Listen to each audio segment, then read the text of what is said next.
Hello दोस्तों, आज हम यूपीएससी प्री के सिलेबस की बात करेंगे। और जैसा आप देख पा रहे होंगे सिलेबस प्री का है। तो आइए शुरू करते हैं। ये संघ लोक सेवा आयोग यानी यूपीएससी का है। अब मैं आपको पहले ब्रीफ में इसका इंट्रोडक्शन दे देता हूँ। उसमें प्री में 2 पेपर होते हैं।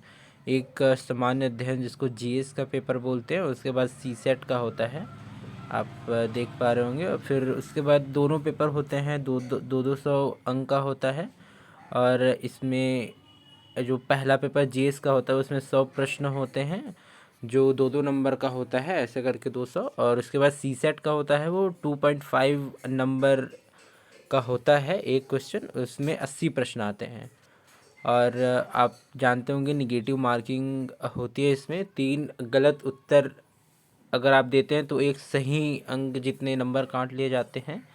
उसके बाद अगर सीसेट की बात करें तो सीसेट में आपको क्वालिफाइंग करना होता है 33% अंक, यानी कि 70 आपके क्वेश्चन होंगे और 66 अंक के करीब आपको लाना होता है उसमें। और इसमें भी माइनस मार्किंग की व्यवस्था होती है। जैसे GS1 जो होता है वो कट ऑफ बेसिस पे होता है और ये क्वालिफाइंग बेसिस पे होता है। आइए अब जो GS1 है उसका सिलेबस की बात करते हैं। तो इसमें आप जैसे देख पा रहे होंगे राष्ट्रीय और अंतर्राष्ट्रीय महत्व की समसामयिक घटनाएं, current events of national and international importance. इसमें आपको जितने भी करंट अफेयर्स आते हैं जो नेशनल और इंटरनेशनल महत्व की होती हैं वो सारी चीज़ें इसमें इंक्लूड होती हैं। और आप ये देख पा रहे होंगे भारत का इतिहास और भारतीय राष्ट्रीय आंदोलन। इसमें ध्यान देने वाली बात है कि इसमें वर्ल्ड हिस्ट्री नहीं आती है। इसमें अब केवल भारत आता है, एंशिएंट, मेडिवल और मॉडर्न का पार्ट आता है।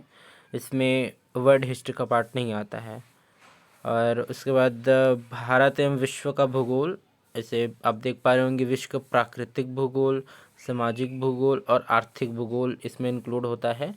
और उसके बाद पॉलिटी सेक्शन आता है। पॉलिटी सेक्शन थोड़ा बड़ा हो जाता है, इसलिए इसमें संवैधानिक स्ट्रक्चर, हमारे जो राजनीतिक प्रणालियां हैं, पंचायती राज सिस्टम है और लोक नीति, और जो हमारे राइट्स होते हैं, यानी आप सभी जानते होंगे हमारे जो फंडामेंटल राइट्स हैं, DPSPs हैं, ड्यूटीज़ हैं, ये सारी चीज़ें इसमें इंक्लूडेड होती हैं।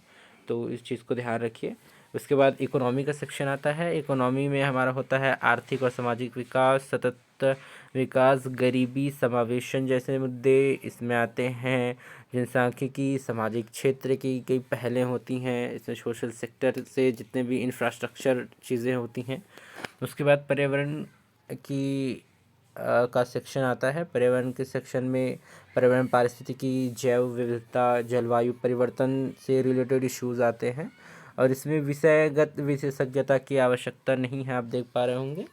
और उसके बाद सामान्य विज्ञान का ये आता है। सामान्य विज्ञान और टेक्नोलॉजी भी इसमें इंक्लूडेड अंडरस्टूड रहता है। इसमें आप सभी जानते हैं दोस्तों, इसमें एकदम बहुत ज़्यादा सिलेबस की बात नहीं की गई है। मेंस में आप देख सकते हैं उसमें बहुत अच्छे से सिलेबस को डिकोड किया गया है, लेकिन इसमें बहुत टू द पॉइंट फॉर्म में इसमें बताया गया है।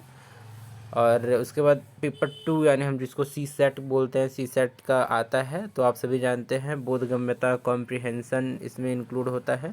इसमें संचार कौशल सहित अंतर्वैयक्तिक कौशल, interpersonal skill including communication skills आते हैं। तार्किक कौशल जो आपके रीजनिंग का सेक्शन होता है वो यहीं से आता है। निर्णय लेना और समस्या समाधान, decision making and problem solving इसमें सिलेबस के अंडर आता है। सामान्य मानसिक योग्यता, जनरल मेंटल एबिलिटी आती है।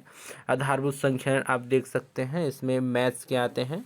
विस्तार क्रम आदि 10वीं कक्षा का स्तर इसमें बताया गया है, हालांकि वो थोड़ा सा टफ होता है। फिर आप सभी देख पाते हैं इसमें बोल रहे हैं कि ऑब्जेक्टिव टाइप प्रश्न होते हैं, ABCD इसके विकल्प होते हैं, इन सबको टिक करना होता है।